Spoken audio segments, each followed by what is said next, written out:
Hello, and welcome to this edition of People in Transition. I'm your host, Bob Gerst. I've been hiring, firing, and mentoring executives, frontline employees, interns, and job seekers in companies around the world through a host of transitions, some difficult, but most very good. I work with people in Hong Kong, India, Australia, and across the United States. What sets them apart? A lot, but there's more they have in common. And one of those commonalities is transition is a part of life. This experience has given me a bird's eye view on a variety of trends, economies, industry disruptors, and transitions that are big and small. It also brought me into contact with the thought leaders and decision makers you need to meet, the people who can make the difference that matters to you right now. Imagine knowing exactly what to do next and how to know it's time to make your big change. The insight track you're going to access during our future episodes is better than a crystal ball. It's the exact information you need to take that next step. Whether you're a new grad applying for your first professional job, someone looking to transition your work experience into a promotion, launching your own company, or maybe even starting to plan your retirement, you're in transition, and this series is for you. We all know transition can be scary, but it doesn't have to be. And it's even fun when you have VIP access to the future you want. Are you tired of the uncertainty of being passed up? We'll share with you the tools and skills that can take your dreams to the front of the line. So, if change is on your horizon, or maybe just the thought of change, you won't want to miss this discussion. It could be the exact edge you need to turn transition into an amazing opportunity. Juliana Rabbi, thank you so much for being this week's guest on People in Transition. I'm so looking forward to this discussion. Thanks for the invitation, Bob. Happy to be here. Juliana, when you were younger, what did you want to be? And I'm using air quotes here. What did you want to be when you grew up? That was very clear, to be a veterinarian. I loved dogs and animals in general. What were the transition moments that occurred to get you from that picture of yourself as a young child wanting to be a veterinarian to where you're at today? I still love animals. I had dogs all my life. I play with dogs wherever I go, but I didn't end up being a veterinarian. So I ended up being a recruiter, and then I turned into a career coach. So I still play with dogs around, but professionally, I help people to land jobs faster and create the lifestyle that they want to live. Juliana, you oftentimes hear the notion, don't waste your time filling out a bunch of applications for positions you're only semi-interested in. Instead, take your time to research positions and companies that you really enjoy and use your time wisely in applying for those positions. Kind of a two-part question. Do you agree with this statement? And if so, how do you apply this in your job search? I 100% agree. Probably there was a time it was effective to just apply to as many job offers as possible. There is even this saying like spray and pray, right? So you spray your resume everywhere and you just pray that some company is going to call you back. But in the times that we are living now, this is not effective for different reasons. Like there are so many competitors out there. Companies have a way more advanced tracking system to pre-screening your resume even before they speak to you. So for different reasons, it's not effective anymore. And processes are taking even longer than before. So it's normal for a recruitment process nowadays to include like 4, 5, 6 job interviews. So actually, it's not possible for a job seeker to be doing 4, 5, 6 job interviews for 10 jobs that he just randomly applied. So for the sake of having more available time and use this time in a better way, I would say take some time to check the company and see if you want to work there, if that position makes sense to you, if you're happy with what you're finding online about the company. So it does take more time than just click the apply button, but long term, it's going to make more sense. And as a job seeker, you're going to save time and energy that you can use for the right positions. Juliana, are there any other time management techniques or suggestions that you have for someone who's in the job search process? Oh, plenty, plenty. So starting from the very beginning, when someone starts a job searching, I strongly recommend to create an Excel file, a Word file. It doesn't matter the format, but the idea is to keep track of everything that you are doing or that you should be doing and following up in the same place, because it's easy to, you sent a resume via email, you spoke to someone on LinkedIn, you made a phone call to that cousin that will introduce you to someone. So it's easy to get lost and we lose time with that. So from minute one, keep the track in one file, whatever file you choose, of the things you are doing, the job offers you're applying, the people you are connecting with, the follow-ups you want to do. So this is the basic thing. Also, I suggest block times in your agenda to do the job search, because job search is not the most pleasant thing that we can do, right? There are way better things to do with our time, but it is a necessary step if you want to change jobs or if you have to change jobs. So in order to help you to prioritize that, it's better if you block in advance time in your agenda, so you know that that specific hours you should be doing something related to your job search, and then be very specific about what you do. Because sometimes if you think like, oh, I can't find the right job for me, that's a massive thing. So if you narrow down, like cut the actions into very, very baby steps, like it's not finding the job that I want. It's like, okay, so I'm going to update my resume. I'm going to reach out to my network. I'm going to connect with new people. I'm going to do a job search on LinkedIn. I'm going to put all this information in this initial Excel that I'm tracking everything. So when you cut down the tasks into small steps, it's easier to keep motivated, to know what to do next without really struggling to think about it, and you're more effective.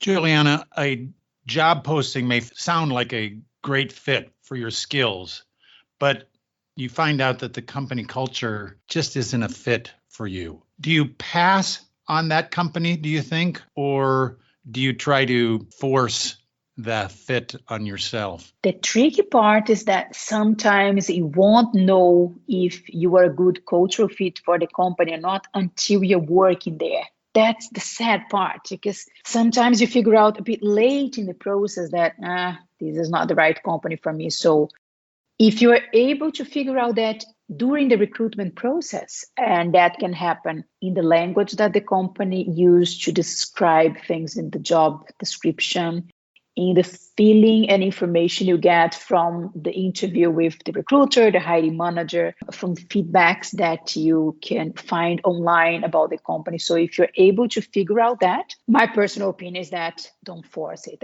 What is the point of changing yourself or pretending to be someone you're not just to land a job that probably won't make you happy? It's going to be just a salary, but you're going to be miserable inside. So I personally don't think it makes sense to force something that you know already, you have the feeling and you have data to say that it won't work. It's like a short-term thing.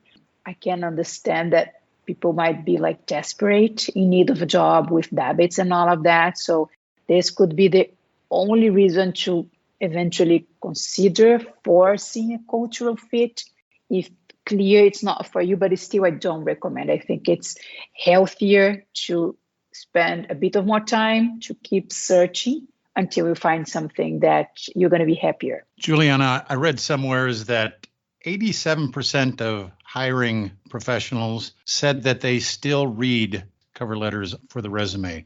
If you were to give 1, 2, 3 tips for someone that is developing their cover letter, what would you tell them to do? I'm a bit surprised with this number that you mentioned, like 87% seems a very high number. In my experience, it would be a bit smaller, the number, but the fact is there are still people who read the cover letter. So taking that for granted, and because it does happen, the best ways to write a cover letter is, first of all, personalize as much as possible. So forget the dear sir, hello ma'am, dear HR manager. So if you know the name of the person in charge, the person who posted the offer, the hiring manager, just make sure you personalize, mention the person's name. That's gonna, make a better impression since the beginning. That's my first tip.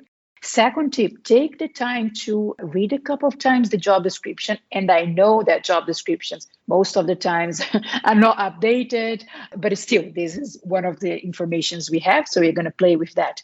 Make sure that you read the job description carefully and you deeply understand what the company is looking for, which kind of problem you're going to solve if you're hired for that position, and address that in the cover letter. So it's not about copy and paste parts of your resume. That's a poor and very predictable cover letter. But if you want to stand out from others, make it more like a storytelling thing in which you're directly addressing the main issue of the position, the main problem you're going to solve if you're hired for the company, and talk about it. And add achievements, add facts, refer to past work experience, project, things in your career that demonstrate, that proves that you have the skills, the background, and the experience that they are looking for. So make it short and sweet, but forget about copying and paste just parts of your resume, because a lot of people do it. It's maybe better than nothing, but it's a very simple way to do a cover letter. You can do better than that. Do you think that you can use a generic resume to apply for all kinds of positions, or should it be more job specific? Well, you can. You definitely can.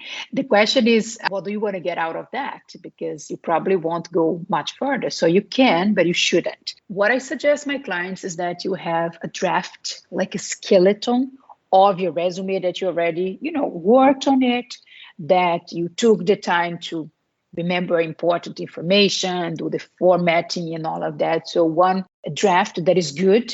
And on the top of that, you are gonna tailor, you're going to personalize that resume for each job application that you are applying for. It doesn't mean you are gonna write the resume from scratch every single time. That would be crazy and nobody has time for that. But that's not what I'm talking about. What I'm talking about is taking the draft you have that is already very good, and then you read again the job description and you make some adjustments, maybe replace a word for another word that you are using a synonym, and on the job description they use a different term that means the same thing, so go for the one on the job description. Make sure you list achievements that clearly are aligned with what the job description is looking for. You might have other achievements, but they are not directly related to the position, so make sure they are. So review the job description and add one just achievement or remove another one. If you want to mention the position you are applying for, make sure you change that. Don't keep the same position and apply for a different job, because clearly you're just copy and pasting the resume. And it's small adjustment. It's not that difficult. If the base is already good, if the skeleton of the resume is good, you should dedicate a few minutes to make small adjustments. When I first started recruiting, one's appearance, one's dress was very important. We always talked about first impressions are everything, and especially when you only had 30 minutes or so to be in front of the person making the hiring decision. Do you think that dress still has a place in the transition process? And if so, what would you coach your client in terms of how to appear in front of the hiring manager? We like it or not, appearance still plays an important role in any kind of career transition. So nowadays, the appearance or the initial impression you make starts way before you're in front of someone doing the interview, because we have so much information online, right? So people can check you on LinkedIn, they can check your social media. So hiring managers and recruiters, they can kind of get a very clear picture of you as a candidate, the way you speak, the way you behave, your dressing code and all of that way before the interview. Sometimes recruiters and hiring managers don't have time to check that, but most likely they will check a little bit, at least on LinkedIn. So when you are in front of someone for an interview, in front or via Zoom, Skype, whatever, probably it's not the first time they have seen you. So this is an advantage somehow, but still it's a formal process. You are causing an impression by the way you dress. And what I suggest my clients is go overdress a little bit. a little bit more formal than you would dress normally to go to work for that company. So there is no need at all to dress in suit or an extremely formal dress code unless it's a formal company or work environment. But apart from that, there is no need for that. Just, show that you cared about the interview, that you took the time to do it. And especially nowadays that there are so many people working remotely, working from home. So the dress code on the daily basis of the job is not that relevant anymore. But it's still, an interview is likely more formal moment. So I do recommend that you dress a little bit more than you would dress to work on that company. Juliana, if I was laid off or if I was involuntarily terminated and I'm in transition, how do I deal with the shame or guilt that I experience after I've lost that job? It's hard. It is hard. The society that we live in right now gives a lot of power, a lot of importance to, what do you do and where do you work and all of that. So it's normal. It's okay to feel low, to feel even ashamed. So it's a common feeling. So there is no problem in feeling that. Probably that's the first feeling that will come whenever someone gets laid off or stop working for a company. But apart from that, it's time to move on. So the sooner you start taking actions to change the situation, the better. There are cases of people who get depressed after, being laid off and all of that. So it's not ideal, but we need to intentionally stop the process and start taking actions that will lead to another job. That includes also taking care of the social part of life. Don't hide at home just because you're not working and you don't want to talk about it in case people ask. It's like, going out, meeting friends, start networking again, attending events. So it's kind of breaking the natural pattern, which probably would be, I stay at home, sad, I feel that I lost my value, I don't want to talk about it, I don't want to meet people. So it should be like radical thing, like breaking the pattern and go out and talk to people. Like you're still you, you still have your values, your skills, everything is in you. It's not, you didn't lose all of that when you lost or the contract finished. So it's kind of break it as soon as possible and start taking actions. You use the word network, and for many, the concept of networking is not very appealing. How do you coach your clients to, one, make networking part of their skill set? And then kind of a follow-up question is, how do you then use your network to your advantage when you are in transition? Yeah, networking is extremely important, but the word itself kind of lost the power because everybody talks about network. Oh, you should network. Oh, network is important, but nobody talks how to do it and how to do it in a way that doesn't feel awkward, especially if we talk about online networking, that it can be even more awkward. So first thing is, okay, if you feel uncomfortable, if you don't know how to do it, that's normal. We have all felt like that at some point. But understanding that we are humans and connecting with people, talking, engage is something we do naturally. So the more, natural you approach the situation, the better. But being more specific, I think there are 3 layers to network. So one is connecting with people that you already know, that is already in your circle, like your friends, your family, people that worked with you previously, people that attend the same class that you do. So the network, you know already and they know you. This is the first layer, probably the easiest one, because as I said, they already know you. So you don't need to be that shy to reach out to them. Then the second layer are the people that you intentionally want to connect with, people that strategically make sense for you to connect. So for example, maybe the hiring manager of the area you want to work for, your dream company. So you want to somehow reach out to that person and connect with him. So this is the second layer, the people that you intentionally want to go for and connect, expand your network in that direction. And the third layer is attracting the right people to your profile. So people that will discover you and will find you very interesting for a project, for their company, their team. So how do you do that? Basically with your resume and your LinkedIn profile. So it's a passive way to attract people, but obviously it's active before because you worked on your LinkedIn, your cover letter, attending the right events and all of that. So those are the 3 layers of networking, and how to do it in a way that doesn't feel forced or that you're taking advantage of people. I would say basically start by giving something instead of asking for. So, for example, if the person posted something and you liked the post, you liked the content, so pay a compliment. Send a personalized message, say, hey, I loved your article about this, and that. It was very helpful because of this. I would love to hear more about that, or what motivated you to write it, or how was your experience. So start from something that the person wrote, did, an event that the person attended, and comment from it. So if you talk about something specific, it's less awkward and, hi, how are you doing? Shall we connect? So talk about something that is meaningful to the other person. Also try to find common things between you two. That's a great way to connect with people. Maybe you're both from the same city, or you started at the same university, or you both changed from one area to the other. So if you're able to find a common thing between you two, way easier to connect also.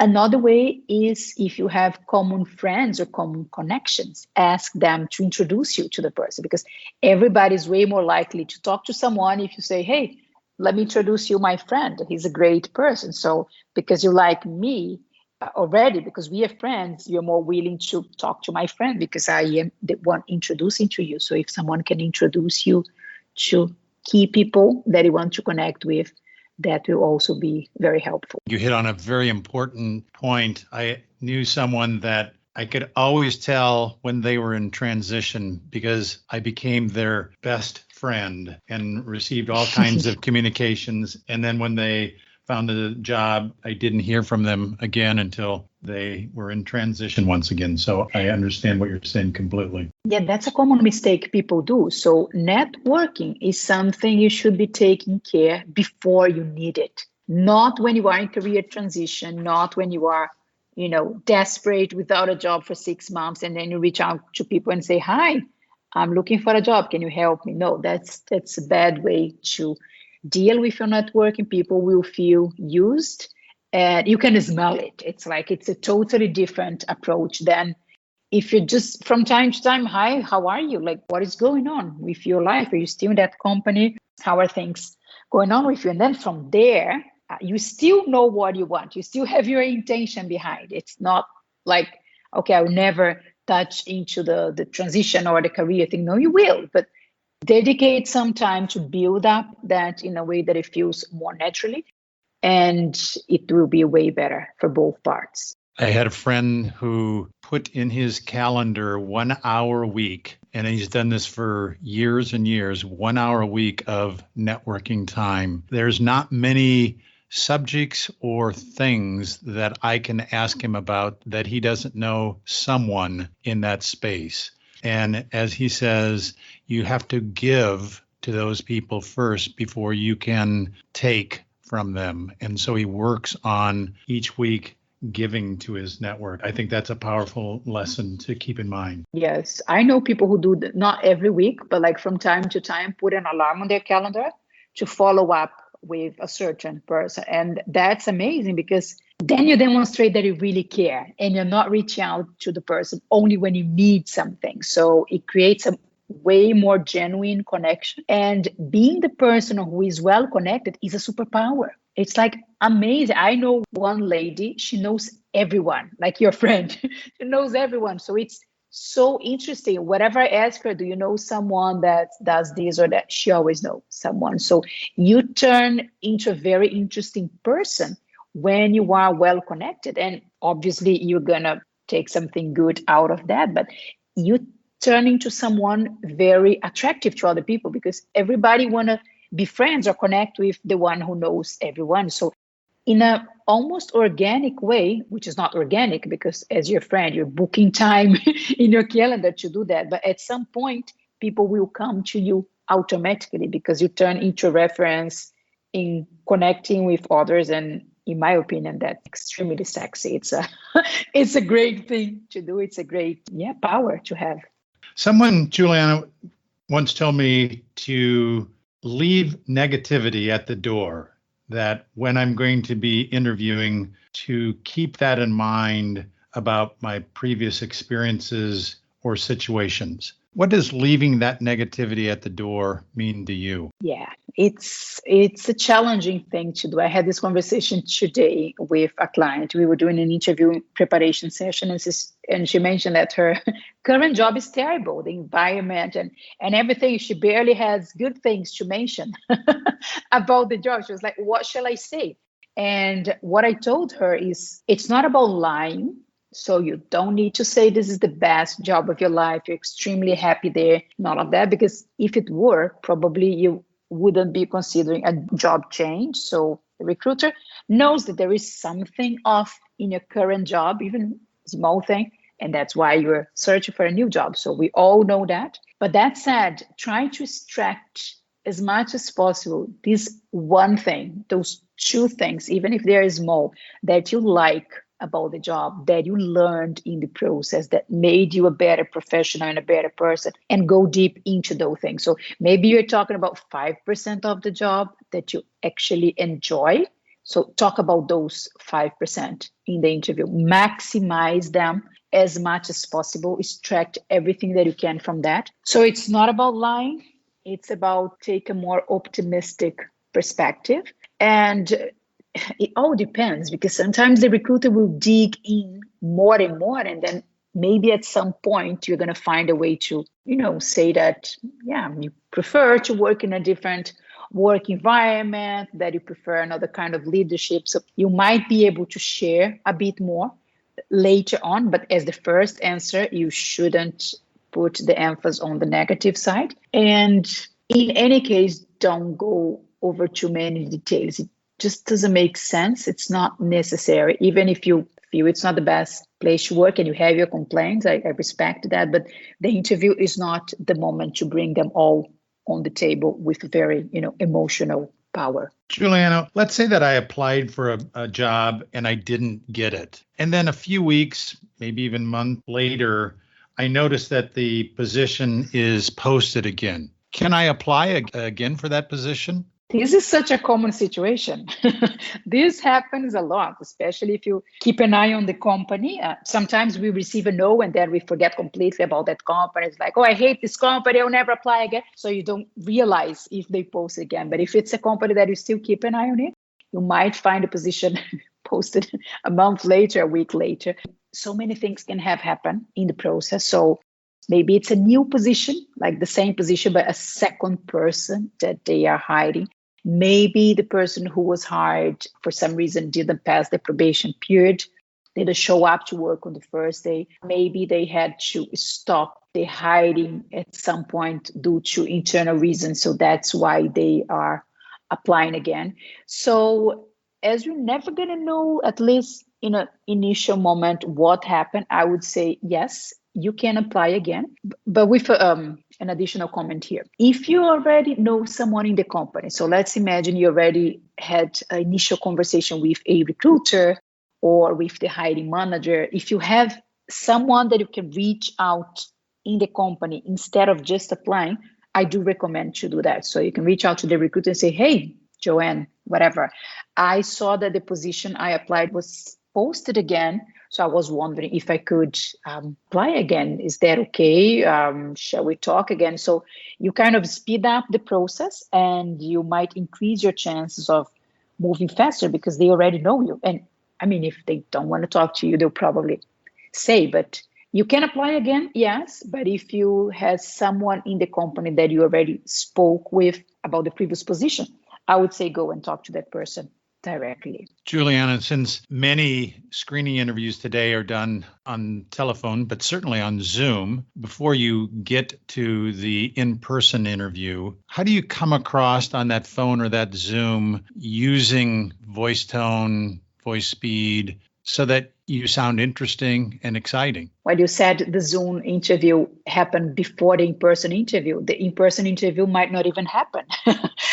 Some recruitment processes are done 100% online, so you might only have the voice and or the video resource. So it's even more important than ever to take care about those aspects. Be sure you are in a quiet place. That's the first thing. So job seekers get very nervous if they receive a phone call and they are in the middle of the street, or they are cooking, or someone is arriving, is going to ring the bell. So make sure you are in a quiet environment, because that will affect the impression that you give to the recruiter. It's like if you answer the phone on the street and it's noise, you can't control that, but it looks like you didn't really care about going somewhere calmer to do the interview. And also to make sure the person understands you better. So if you're not available on a certain time to do an interview because you're in a noisy place, it's better that you reschedule that. So take care of the environment and make sure it's a quiet place. Tell people at home that you're doing an interview. They shouldn't open the door for the next 30 minutes, this kind of thing. Show enthusiasm in your voice. You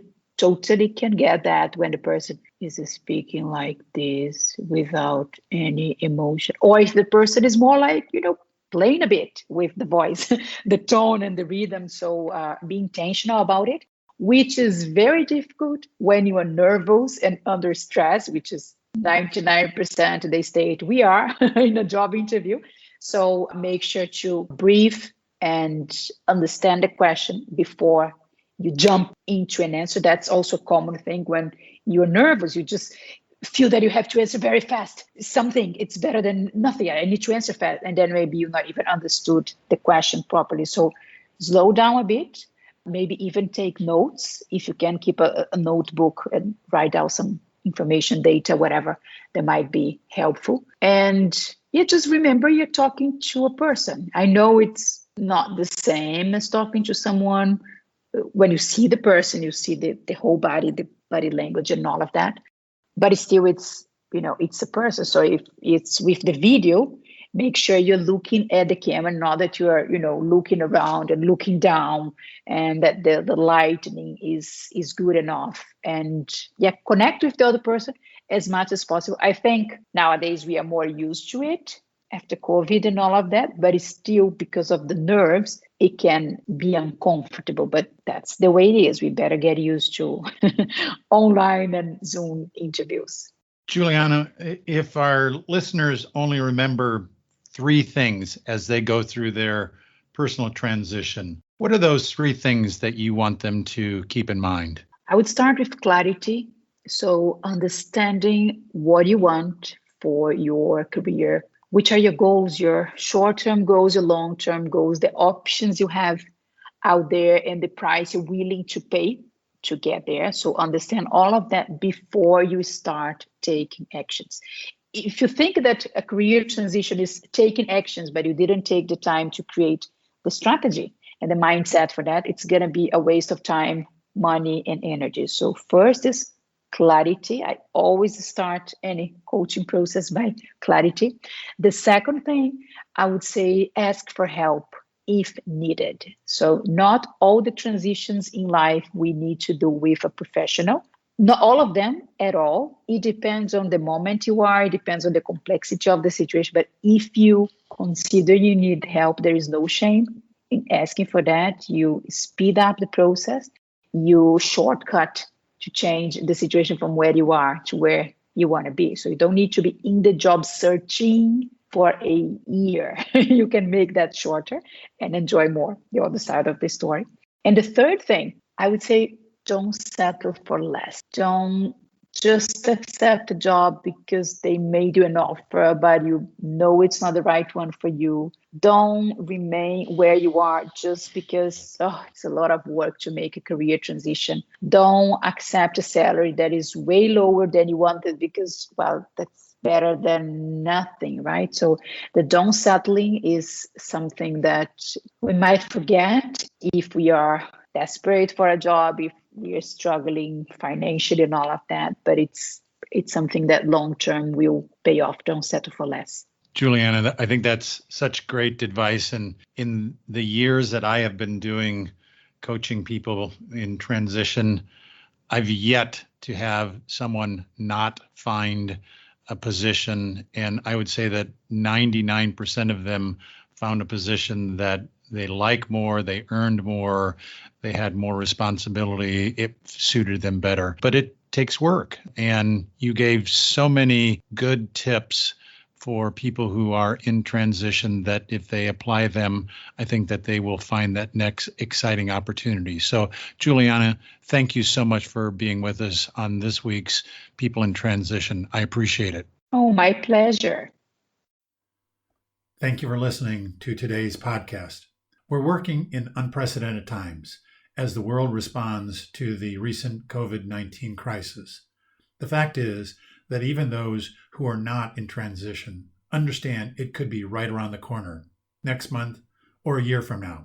The purpose of these episodes are to give listeners support and the critical tools to adjust with the winds, wherever they come. I'll continue to introduce you to guests who have successfully, perhaps gracefully or without too many battle scars, survived their own obstacle courses and can share useful information on how to steady your ship or your world in this uncertainty. If today's message was helpful to you, please share it on social media. If you have any questions or podcast ideas for future conversations, reach out to me on LinkedIn. I appreciate your time you're investing in sharing these important conversations with me, my guests, and others who are going through life transition. Transitions between jobs, life stages, new entrepreneurial ventures, or whatever life brings. Change is constant. The more prepared you are for it, the better and easier the change will occur. Thank you again. This is your host, Bob Gerst. See you at our next episode of People in Transition.